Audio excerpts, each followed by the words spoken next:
จะจินปล่อยปีทุกคนนะเมลาแก้มไทยกำอันนี้สอมทุ่มเล็กขาดขังเย็ดข้าตุลีและสอมและทุ่งกุ้ง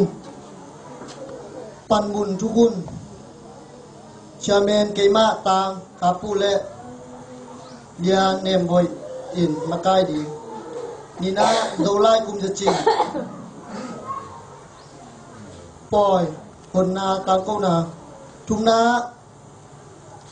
คุณปั้นนาทุกเอ็นดิงอุปาเจเนตีมากายปูโซมีปอลเปล่าอินทุกเอ็นนาลีนาเจเนตีกิปอลนาปันอินละปอลสังนาสมีนาเจเนตีกิปอลนาปันโซไลคุมจะจินป่าตอยนาไลอุปาหนูติมบังอินสิมเขียนนาส่งมีโยตาสาเป็นนิตยาพิเจสุรชิมวันวันซีซันเมลาสกันไทยနိုင်ငံနေစဉ်31ရက်8လ2023ခုနှစ်အစီအစဉ်ကြီးညာချင်းအစီအစဉ်1တဘာပတိဖြစ်ကျမလန်တဲ့ဘွိုင်းနှစ်တောင်ကပူမဦးဆောင်သွားမှာဖြစ်ပါတယ်ရှင်အစီအစဉ်2ဇုံမီမျိုးသားစာပေနှစ်တရာပြည့်ကျေးဇူးတော်ချီးမွမ်းပွဲဖွင့်လှစ်ကြောင်းကြေညာခြင်းအစီအစဉ်3အဖွင့်မှာစကားပြောကြရန်တဘာပတိကြီးစအေတီဥက္ကဋ္ဌပူပေါ်ပေါင်မှအမှာစကားပြောကြခြင်းအစီအစဉ်4စအေတီအဖွဲ့မှတန်းဆောင်တချင်းချီးမွမ်းခြင်းဇုံမီလိုက်ကုမ်จะจินปล่อยปีกะหงวีဇုံမီမျိုးသားစာပေနှစ်တရာပြည့်ကျေးဇူးတော်ချီးမွမ်းပွဲဖွင့်လှစ်ကြောင်းကြေညာအပ်ပါသည်ทุกคนนี่นะคุณน้องสักดิงินอุปาเซเอตีมากายปูโซมีปอลเปล่าจากต่างนาเลียนปีโตอิสมีအစီအစဉ်2ရအခွင့်မှာစကားပြောကြရင်တဘာပတိကြီးစအေတီဥက္ကဋ္ဌပူပေါ်ပေါင်အာယုတေလေးစားစွာဖြင့်ဖိတ်ခေါ်အပ်ပါသည်ရှင်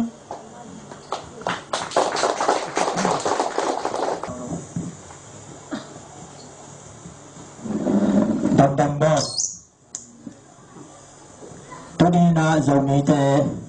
หนุนตักนาขัดฮีลายองเกเลอกินงตลอยาหนุนตักนาโตปาเปเสียอีทูยงอกิเทโลดิ้งเหมือนจะมีแต่กลมจะจินลายเป็นตัวนี้ปะต่อยหวยสายหิมันินเฮทยกามะเดินตัวเตหิหังอินะอีมีนำเป็นกิปายเทโลอหิมันินะเจเอทีมันไกนาโตจะมีเตอีโซไลกุมจะจินตอยอกิปอลฮีของไตโอเลนาสังกัมเตหิตังปนังไปอตอมตอมมินามาตอมตอมหัวตรงมีเตหิจงอินะตัวตัวปันหิจงอินะเอ็นเดียเทปันหิจงอินะอตันจะดินโตปันทุพรางปตาเฮลุงดามีตัวนี้เป็นกะเฮนนปินะโซมีเตเป็นอิมุนังเป็นทุพีสโลยนะอิไลเตเป็นทุพีสโลยนะมีอตอมตังเตยองเกนมีอตอมตังเตอุดตังเอนงสับมัวมินขมินจีเปลโตเบมินจีเปลโตอบวยเตเฮียอายันตัวกิปตินะอิโซมีเตนะเอเดนนุนมานะอินุนตักิกดินตัวนี้ของอันถอนนอมอิงตัวนี้นะอิโซมีอิโซกัมองค์ตัวหิมันนี่นะตัวเตพอกินกำดังปันนี่นะอิโซมีเตอิทานเอมนะอิกิเปลนาสุงขัดเด็ดทุปีสกินะอิโซมีตัวอิกิเปลนาดังเตเดดันอัทเนมเตซาปิอันนี้ก็เลยตัวที่สุงขัดเด็กะบวยนะตัวที่สุงตัวที่สุงเจียดเด็กทุปีใส่นะอิหิจียงอินะอิหวงตัวอิหลวหิมันนี่นะเลยตุงบุปผาอมโซมีกิเปลนาเตหิเลปัสยันนาเซมซาตาเสียบีดกตาเตหิจงอินะตัวนี้นะฮิกุมโจไลกุมจะจินกุมปล่อยเราจินปล่อยนะกุมเวนอปินะอีไลเตอีมินัมเตอีนุนดังนาไลอมรอนกินุมตโลหิมันนี่ละฮิเตซาตากินเกมจิงินะอีขังทักเตหลงวะอามาอัฐินั่นเองละกิฮูดินเดียนี่นะอมมมนะอิโซมีเตโจไลอิสินสักดิงซงตัวนี้นะออกหันถอดอิงบนตรงกำตัวมาอมเตนะนักปีตะกินะอิขมาอิโซนนะไล่แล้วมันยงบังให้ยงสามนวันเปิดนานวันอันที่นี่โซโลอินาเตพอกินะอิมินอิกิปอนามินพัดนาดิงและอิปอปีมินพัดนาดิงเป็นซงนลอยนะตัวกิปอนาอิจีนะมีปีอาดิงอหิลำเตนะตัวปีจีหงมีเงินเทมีฮักซาตาดิ ฮีทุพเพียงนางทุพบอลนางฮีจิเปลกิมินะเปลบังอินะอิปอลนากิปอลนาเตฮิซงอินะอิปอลปีเตฮิซงอิปัสยันนัสนาเตฮิซงอินะโจกัมปันเลมงดงจีนะอิงไงสุดนาดีอินะตัวนี้อิโซมีโจตาเตซงมันทำกำตัวกิปัดกำสวามกัดงานถอนกิปอลนาตอมดำซงพอเปตอมดำเพียงกิเดดันนอนเกนีกิเนโมเกนีอันนี้เป็นจงโจมีอันนี้เป็นจงโจมีโจมีอาเปียงโจมีอานุงตาโจมีอาสิดิงเตบีเบียฮิจังอินะกิเดดันอิจิอิสาอิสลักอิสสันบุมขัดหิมันนะอีกิเดดันไลเป็นอิบูนาโตยาไม่จิมโลกิเลเลไม่ปิลโลกิหิมันนะตัวอัปเปิลอาจิมเตดีกันนะโจมีเดปัสเซนทุพามเปียกสาหิมันนะตัวนาเลจิมนาเลเปจิงนาโตiki por na ahi zongina ipor pite ahi zongina pasian na semte minamadi asemte ahi zongina ipor na chiat isep na chiat bet min phat na ding le miten pak tat na ding le gil pi a ding dot ngai sun loina to din ikam ilei ilam pi ilai ingei na imunam te ju kyal dak dak na te ke kom khom diam don ki khun le dina gwa zo na pasian mình đọc là không nghe chỉ là tôi đi nè hít mẹ là khem thay cả mắt dâu ní tên rất là tìm cái nào đó dâu lai cùng gia trình bồi bồi nè á dâu ní dâu ta tế khi bạn nè mà bi ta kinh ít nà tắc lệ dạ tăng nà tắc đó cùng hàn thọ nổi hi tan chặt tàu pan tập pan ta hết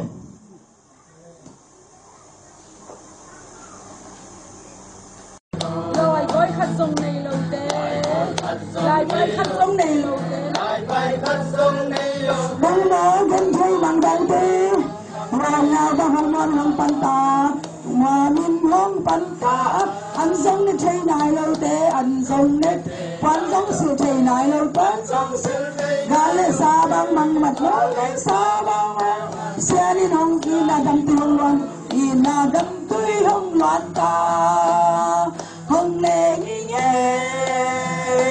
sen mang dây sông nước xa na lê nàng đi ngài nghe khô và băng hong kho sắc đỏ hong lê nghe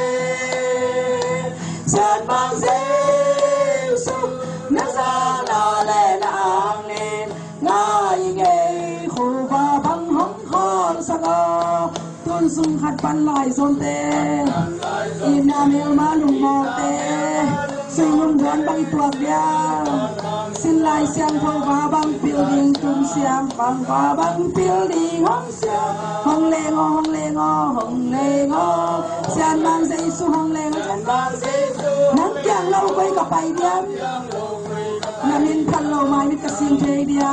lâu mai mi kasin thế dia hong lê nghe sen mang dây su nó xa na lê nàng niệm ngài nghe khu pha băng hong kho sắc đỏ hong lê nghe sen mang dây su nó xa na lê nàng niệm ngài nghe khu pha băng hong kho sắc đỏ hong lê ngheทุกคนงกนาเจ็ดตีกิปองนาปันโซไลคุมจัดจินป่าตอยนาลายหงซิมสักดีอินหนูติมบ้านจ่าตังนาเลียนปีตออิสามีအစီအစဉ်6ရဇေဒီအဖွဲ့ဤဇုံမီမျိုးသားစာပေနှစ်တရာပြည့်တဝန်လာဖတ်ကြားပေးရန်တဘာပတိတီနုတင်ပါအာယုသေးလေးစားစွာဖြင့်ဖိတ်ခေါ်အပ်ပါတယ်ရှင်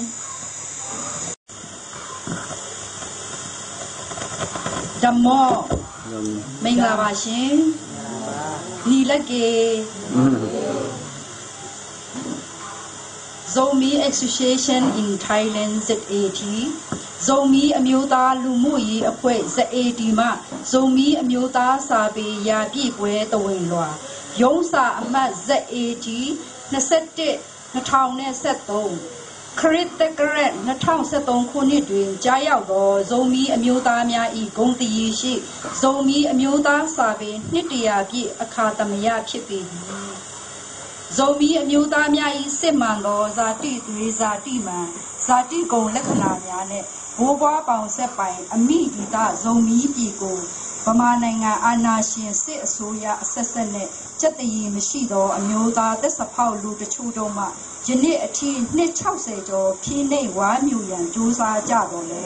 ကျွန်ုပ်တို့ဇုံမီအမျိုးသားများသည်ဂုံတရီရှိစွာစစ်မှန်သောမွေးရာပါဇာတိသွေးဇာတိမှန်ဇာတိကုံလက္ခဏာဇာတိအမြင့်မြင့်ဒီတာကိုယူသားတည်ကြည်ဖြောင်းမှတ်ဥလင်းစွာနဲ့တက်စာရှိစွာဖြင့်ထာဝရဘုရားသခင်ရှိမောက်တွင်၎င်းကဘာသူကဘာသားများရှိမောက်တွင်၎င်းထိမ့်သိမ်းဆောင်ရှောက်ခေါ်ထုတ်၍တက်စာရှိစွာကာကွယ်ခြင်းသည်ဇုံမီအမျိုးသားများမှဒွေးစည်းညီညွတ်၍စင်တန်မှုတက်စာရှိမှုစီလုံးညီညွတ်မှုများနဲ့စက်တည်ရှိသောဂုဏ်လက္ခဏာဂုဏ်သိက္ခာများပေါ်လွင်စေပါသည်ခရစ်တကရ1908ခုနှစ်စက်တင်ဘာလ30ရက်နေ့တွင်အမေရိကန်သားဘုန်းတော်ကြီးယောဇက်ဟဘတ်ကုတ်သည်အမေရိကန်နှစ်ချင်းဤဝင်ကြီးလေးမိတ်ဟာယအဖွဲ့ချုပ်မှဗမာပြည်အနောက်မြောက်ဘက်ချင်းတောင်တန်းတွင်နေထိုင်ကြသောဇုံမီလူမျိုးများအပေါ်သာသနာရေးအမှုတော်ဆောင်ရန်တာဝန်ပေးအပ်ခြင်းခံ၍အမေရိကန်နယူးယောက်ပြည်နယ်မှဗမာပြည်သို့ခရီးဆက်ကရန်ကုန်မြို့သို့နိုဝင်ဘာလ16ရက်နေ့1908ခုနှစ်တွင်ရောက်ရှိခဲ့ပြီး1973ခုမှစ၍ဘုံစကားဘုံစာပေအဖြစ်ဇုံမီဘာသာစကားနဲ့စာပေကို Roman alphabet ABC အခရာစာလုံးများကိုအခြေခံပြီးဇုံမီအမျိုးသားဘာသာစကားဖြင့်စာပေရေးခဲ့သောဇုံမီအမျိုးသားဘာသာစကားထဲတွင် F Q R X Y စကားတွင်မပါသောကြောင့်စာပေတွင်ထည့်သွင်းထားခြင်းမရှိပါဆက်လက်ပြီးဇုံမီအမျိုးသားဘာသာစာပေဖြင့်အထူးတည်တဲ့အထွေထွေသိပ္ပံသင်ယူဖတ်စာတစ်တန်းမှ၄တန်းအထိကျမ်းမာရေးသင်ယူဖတ်စာ2တန်းမှ4တန်းအထိအခြားသင်ယူအထွေထွေဖတ်စာသူငယ်တန်းမှ4တန်းအထိအသီးသီးရည်သားထုတ်ဝေခဲ့ပြီးတပြည်လုံး48နှစ်သင်ယူသင်ကြားပြီးစီးခဲ့ကြတော့လေဗမာနိုင်ငံစစ်အာဏာရှင်အစိုးရအဖွဲ့များမှ1981ခုနှစ်မှစ၍ယနေ့အထိတိုင်ဇုံမီစာပေပညာရေးကျောင်းသင်ယူသင်ကြားခွင့်ပိတ်ပင်ခြင်းခံခဲ့ရပါသည်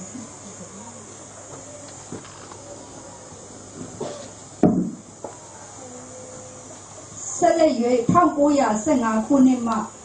စာခရိယန်ဓမ္မတိကျမ်းကိုအင်္ဂလိပ်စာမှဇုံမီအမျိုးသားစာတို့ဘာသာပြန်ရေးပေးခဲ့၍1931ခုနှစ်တွင်ဓမ္မတိကျမ်းမှတဲမှဗျာဒိတ်ကျမ်းအထိရီကိုထားပြီးမသိခင်တွင်ဓမ္မဟောင်းကျမ်းကဘာဦးကျမ်းမှအဆုံးအထိရီကိုခဲ့ပြီးစီကြောင်းအလားတူ1914ခုနှစ်မှစ၍ဓမ္မတခြင်းများကိုအင်္ဂလိပ်စာသားမှဇုံမီအမျိုးသားဘာသာစာသားတို့ရီကိုခဲ့ရန်1923ခုနှစ်အထိစာမျက်နှာ293တခြင်းအပုတ်283ပုတ်အထိရေးခဲ့ပြီးုံမကပဲအင်္ဂလိပ်ဘာသာစာသားမှဇုံမီအမျိုးသားများ၏စေဟောင်းဇုံတော်ဘာသာစာပေတို့ခရိယန်ဓမ္မကျမ်း၌ရှိသောတောင်ပေါ်ဒီတကျမ်းများကိုဘာသာပြန်ရေးခဲ့ပြီး၎င်းရှေးဟောင်းစာပေသည်ဇုံတော်စာပေလိုက်ပြန်စာပေပူပေါကျင်းဟောက်စာပေဟုအသီးသီးခေါ်ဝင်ကြပါသည်ဤရှေးဟောင်းဇုံတော်စာပေဖြင့်1800ခုနှစ်မှ1900ခုနှစ်ကာလတွင်ဇုံမီအမျိုးသားအဖိုးဘွားများသည်ပြင်သစ်နိုင်ငံသို့ကမ္ဘာစစ်ကိုတွားကြသောအဖိုးများမှမိသားစုထံစာပို့သောအခါစီဟောင်းစုံတော်စာပေစာသားများသုံးကြကအပြန်အလှန်စာပို့နေကြကြောင်း၎င်းစီဟောင်းစုံတော်စာပေသည်စာမျက်နှာ1051မျက်နှာရှိသည်၎င်းနောက်အမေရိကန်ဘုန်းတော်ကြီးယောဇက်ဟာဘတ်ကုတ်နှင့်ဒီတခါဇုံမီအမျိုးသားများမှဘုံစကားဘုံစာပေအဖြစ်အတီးပြုတ်ရန်အကြောင်းရင်းမှာပထမစီဇံဘာသာစကားဘုံစကားဘုံစာပေအဖြစ်အတီးပြုတ်နိုင်ရန်ပြည်လုံးကျွတ်ညီလာခံခေါ်ယူပြီးထုတ်ပြစကားပြောကြည့်သောအခါချခါမြို့နယ်တွန်းဆောင်မြို့နယ်ဇုံမီလူမျိုးတချို့နဲ့ကိုကီးလူမျိုးများမှစီဇံစကားလုံးဝနားမလည်သောကြောင့်ဇုံမီအမျိုးသားဘာသာစကားတွေကိုဘုံစကားဘုံစာပေအဖြစ်အတီးပြုတ်ခဲ့ကြသည် ဇုံမီအမျိုးသားဘာသာစကားသည်တပြည်လုံးအသီးသီးမှနားလည်ကြသောကြောင့်ဘုံစကားဘုံစာပေအဖြစ်1919ခုနှစ်တွင်ထိုက်၍လူထုစာနာသဘောတူညီမှုဖြင့်အတည်ပြုရခြင်းဖြစ်ကြောင်းဆက်လက်၍1953ခုနှစ်မှာလည်းဘာသာရေးဆိုင်ရာပြည်လုံးကျွညီလာခံတစ်ခုလူဦးရေ3000ကျော်ဖလန်းမြို့တွင်လူထုညီလာခံကြီးပြုလုပ်ကြတာတပြည်လုံးဇုံမီလူမျိုးများဖြစ်ကြကြောင်းလူထုစာနာသဘောတူညီမှုရရှိကြပြီးဇုံမီနှစ်ချင်းခရိယာအဖွဲ့ချုပ် ZBC ဟုအတည်ပြုတည်ထောင်ခဲ့ကြပြီးတော့တမိုင်းများတော်၎င်းဇုံမီအမျိုးသားများ၏ဘုံစကားဘုံစာပေများဘိုးဘွားပေါင်ဆက်မှသဘောတူအတည်ပြုကြသောမှတ်တိုင်များဘိုးဘွားပေါင်ဆက်ကလေးကပိုင်ဆိုင်သောဇုံမီအမိဒီသားနှင့်စစ်မှန်သောမွေးရပါဇာတိတွေဇာတိမှန်ဇာတိကုံလက္ခဏာများဒလိယူရာစာပေရင်ကြီးမှုများလေးစားစွာပြန်လည်တည်ဆောက်ထိမ့်သိမ်းဆောင်ရှောက်ပေါ်ထုတ်ခြင်းနှင့်သစ္စာရှိစွာကာကွယ်ကြရန်တော်၎င်းတပီလုံးအတိုင်းအတာနဲ့အမှန်အကန်ပြန်လည်ရည်တည်နိုင်ကြရည်သည်ဇုံမီအမျိုးသားလူထုတရက်လုံးဤတမိုင်းပေးတာဝန်ဖြစ်ကြောင်းနဲ့အမေရိကန်ဘုန်းတော်ကြီးယောဇက်ဟာဘကုတ်အပေါ်တော်၎င်းထာဝရဘုရားသခင်အပေါ်အထူးကျေးဇူးတင်ရှိပါကြောင်းဘုန်းတော်ကြီးသားစဉ်မီးဆက်တော်၎င်းအမေရိကန်တနိုင်ငံလုံးနဲ့တကွဇုံမီအမျိုးသားလူထုတရက်လုံးကျမ်းမာရှုရန်စွာတက်တော်ရာစီကြပါစေလို့ဇုံမီ Association in Thailand ZAT အဖွဲ့အစည်းမှအထူးဆုတောင်းမေတ္တာပူတာလိုက်ကြောင်းတဝန်လွာပေးပို့လိုက်ပါသည်ခရစ်တကရက်31ရက်ဩဂတ်လ2013ခုနှစ် Zomi Association in Thailand ZAT Zomi အမျိုးသားစာပေသမိုင်းဖတ်ကြားလို့ပြီးပါပြီကြားနာသူအရောက်စီတိုင်းဘုရားသခင်ကောင်းချီးပေးပါစေကျေးဇူးတင်ပါတယ်ဒီကမီทุกคนสังเกตนะ National Democratic Front NDF General Secretary เสียคงอุยนทับเปียงนาของในดิ่งอินจาตางนาเลียดติดต่อกุตนีစီစဉ်ခုနှစ်ရလူသားဒီမိုကရေစီတပ်ပေါင်းစုမာတာတာအထွေထွေတွင်းရမှုအဖွဲ့ခုဥမကိုပြုစကားပြောကြရန်ဒေသစာပေဖိတ်ခေါ်ပါရရှင်မျိုးသားဒီမိုကရေစီတပ်ပေါင်းစုမာတာတာအနေနဲ့ကျွန်တော်တို့ဒီခုပြုစကားပြောခွင့်ရတဲ့အတွက်ကျွန်တော်တို့ဒီZAD ဇူမီမျိုးသားစာပေနှစ်တရားပြည့်အခမ်းအနားမှာခရလုပ်တဲ့ ZAD ဇူမီ Association in Thailand ကျွန်တော်တို့ဥက္ကဋ္ဌကြီးပေါ်တဲ့တော့ကျွန်တော်တို့တက်ရောက်လာကြတော့ဒီကျွန်တော်တို့ဒုက္ခသည်စခန်းအသီးသီးမှာရှိတဲ့အဖွဲ့အစည်းကျွန်တော်တို့အထူးဧည့်သည်တွေနောက်ကျွန်တော်ဒုက္ခသည်ကျွန်တော်တို့ဒီညီကိုမောင်နှမတွေအားလုံးကျွန်တော်အခုကဥဆုံးကျွန်တော်ကျေးဇူးတင်ပါကြောင်းကျွန်တော်ပြောကြားလိုပါတယ်ကျွန်တော်အခုဒီကျွန်တော်နာမည်ကခုံဦးဖြစ်ပါတယ်မျိုးသားဒီမိုကရေစီတပ်ပေါင်းစုမာရတာမှာကျွန်တော်တို့ထွေပြီးမှုနဲ့တာဝန်ထမ်းဆောင်နေပါတယ်ကျွန်တော်တို့ဒီပထမဦးဆုံးကျွန်တော်မိတ်ဆက်ချင်တာကတော့ကျွန်တော်မာရတာက1986ခုနှစ်မာရတာအကြောင်းကိုပဲကျွန်တော်အရင်မိတ်ဆက်ချင်ပါတယ်1986ခုနှစ်မေလ10ရက်နေ့ကနေပြီးတော့မှဥက္ကဋ္ဌကြီးကျွန်တော်တို့ပြည်တော်လှန်ရေးမှာတော့အားလုံးသိကြပါတယ်ဥက္ကဋ္ဌကြီးမန်ပါဆန်နဲ့ကျွန်တော်တို့တိုင်းသားတနက်ကန်တော်လှန်ရေးအဖွဲ့အစည်းအသီးသီးမှာရှိတဲ့ခေါင်းဆောင်တွေကနေပြီးကျွန်တော်တို့တိုင်းသားအဖွဲ့အစည်းတွေကိုမျိုးသားဒန်းလူရေးလွတ်လပ်ရေးကျွန်တော်တို့မျိုးသားတိုင်းသားတွေရဲ့ဘဝဖြစ်ပေါ်တိုးတက်ရေးတွေကိုအခြေခံပြီးတော့မှကျွန်တော်တို့ဒီဘာသာတော်ကျွန်တော်တို့ဖွဲ့စည်းဆောင်လာခဲ့တာဆိုလို့ရှိရင်အခု39နှစ်ကျွန်တော်တို့မြောက်ခဲ့ပြီဖြစ်ပါတယ်ဒီနေရာမှာကျွန်တော်တို့ဒီစာပေနဲ့ယဉ်ကျေးမှုကိုယ့်ရဲ့သမိုင်းရိုးရအမွေအနှစ်တွေဆိုတာကျွန်တော်တို့လူမျိုးတစ်မျိုးမှာမဖြစ်မနေထိသိမ်းကာကွယ်စောင့်ရှောက်ရမယ်ကျွန်တော်အသက်အမြတ်အရေးကြီးတဲ့အခြေခံအချက်လက်တွေပဲဖြစ်ပါတယ်အခုလိုကျွန်တော်တို့ဒီဇူမီကောင်းဆောင်တွေအခုဇူမီကျွန်တော်တို့ပြည်တွင်းမှာဆိုလို့ရှိရင်လည်းဇူမီ Congress for Democracy ကျွန်တော်ဥက္ကဋ္ဌကြီးပူကြည်ရှင်းထံဦးဆောင်တဲ့ ZCD ကျွန်တော်တို့အခုဒီထိုင်းနယ်စပ်တစ်လျှောက်ဒုက္ခသည်စခန်းမှာဆိုလို့ရှိရင်လည်း ZAD နောက်တစ်ခါနိုင်ငံတကာမှာဆိုလို့ရှိရင်လည်းကျွန်တော်တို့ဒီနိုင်ငံတကာရောက်ရှိနေတဲ့ဇူမီအသင်းအဖွဲ့တွေပြင်ကျွန်တော်တို့အခု အိန္ဒိယမှာဆိုလို့ရှိရင်လည်းဒ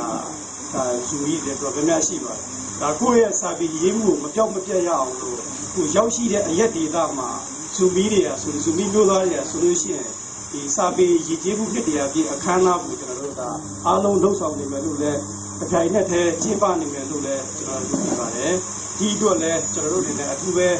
ဟိုယူဝမ်းမြောက်ပြီးပါတယ်ဒါကျွန်တော်တို့အမတမ်းမကိုလုပ်သိလုပ်ထိုက်တဲ့ကိစ္စဖြစ်ပါတယ်ဒီနေရာမှာကျွန်တော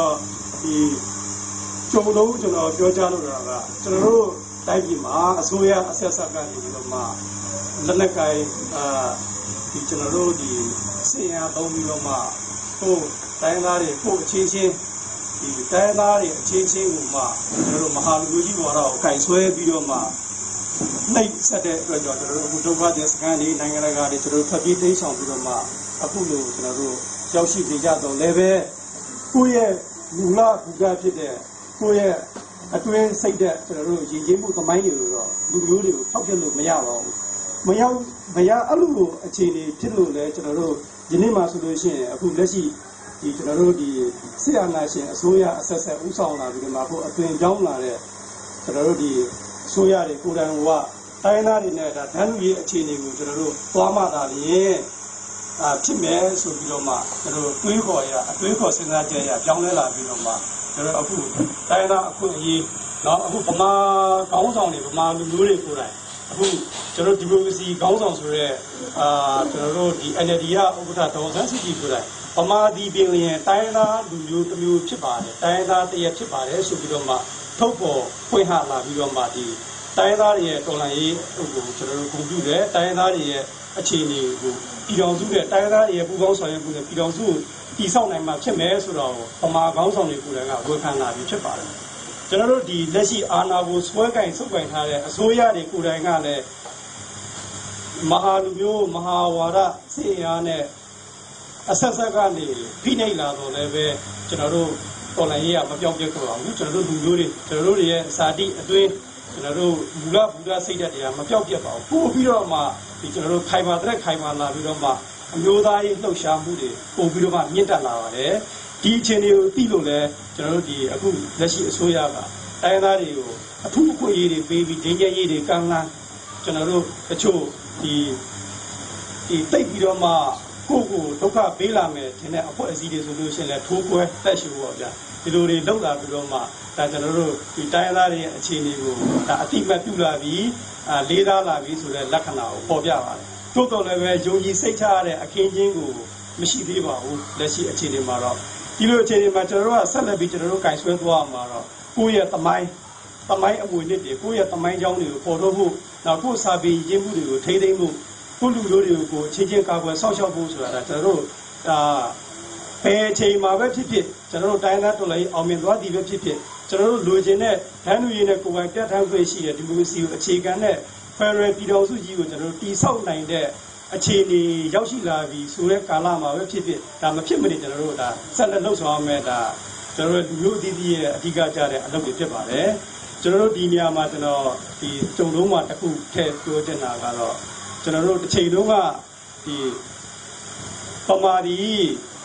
ီဗမာဒီကျွန်တော်တို့ဟိုဗမာလူမျိုးတွေရဲ့သမိုင်းနဲ့ပတ်သက်ပြီးတော့ဗောလေဒီဗမာလူမျိုးတွေရဲ့သမိုင်းမှာကြောက်စာရှိပါတယ်အဲ့ဒီကြောက်စာမှာသူတို့ရှေးကြဆုံးဆိုတဲ့ယာသကုံမှာကြောက်စာမှာရှိပါတယ်အဲ့ယာသကုံမှာကြောက်စာမှာဘုန်းကြီးတော့ကတော့ကျွန်တော်တို့ရေးခဲ့တာတော့ပြူမွန်ပါဠိကျွန်တော်တို့ဒီဗမာဆိုပြီးတော့မှစာလေးမျိုးနဲ့ရေးထိုးခဲ့တယ်ဆိုပြီးတော့မှအဲ့ဒီကာလတော့ပြောခဲ့ပါတယ်သို့တော်လည်းပဲယနေ့ကာလမှာဗမာကိုယ်တိုင်ဒီပြည်ကိုသမိုင်းကိုပြန်ပြီးတော့မှခိုင်မာအောင်လုပ်ရတဲ့အခြေအနေကိုရောက်ရှိလာပါတယ်အဲ့ဒါဘာသက်သေပြလဲဆိုတော့ပြူသည်ဗမာပြည်သည်ဗမာသည်ပြူဖြစ်သည်ဆိုပြီးတော့မှဒါသူတို့ရဲ့ရှင်းတော့မညီတဲ့အခြေအနေလေးပေါ့လေကိုယ်သမိုင်းကိုပြန်ဖော်ထုတ်ပြီးတော့မှအရင်တော့ကတော့ရှင်းကြလို့ဆိုတဲ့အရင်တော့ကတော့ဒီစာပေ၄မျိုးရှိတယ်ဆိုပြီးတော့မှရာဇကုမှာကြောက်စာမှာဖော်ပြီးတော့မှယနေ့ခေတ်ရောက်လာတဲ့အခါကျတော့ဗမာစာနဲ့ပြူစာဗမာလူမျိုးနဲ့ပြူလူအတူတူပဲဆိုပြီးတော့မှရှင်းတော့မညီတဲ့အခြေအနေနဲ့ဒါသူတို့ရဲ့သမိုင်းကိုပြန်ဖော်ထုတ်ဖို့ကြိုးစားလာတာဖြစ်ပါတယ်ဒါဘာကိုပြလဲဆိုတဲ့အခါကျတော့ကျွန်တော်တို့တိုင်းသားတွေမှာသမိုင်းနောက်ခံတွေကအမတန်ရှိကြလာပြီးတော့မှနေမြေကန်ဒေသခံတွေ အရင်ရောက်နေတဲ့လူတွေဖြစ်တယ်ဆိုတာကိုသူတို့ကရှင်းဖို့အတွက်သူတို့သမိုင်းကိုလည်းခိုင်မာလာအောင်ကြိုးစားခြင်းဖြစ်ပါတယ်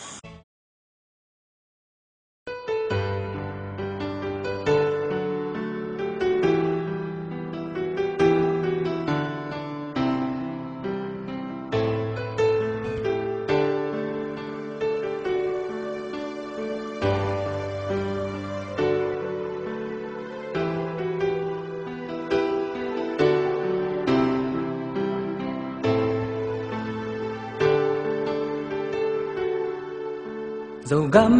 riêng ni hong xoạc đi xa nên chi bằng hong tê dầu mi tê moan lệ qua mi hong hal song in xiên mang in na sung dầu mi tê tùy bằng kim gom khom dầu mi tê ki in na in mi đăng tê sim mô chê đi hi kê in na in kum khan na hi in na in sep khian na hi in na in pia khian na hi dầu gam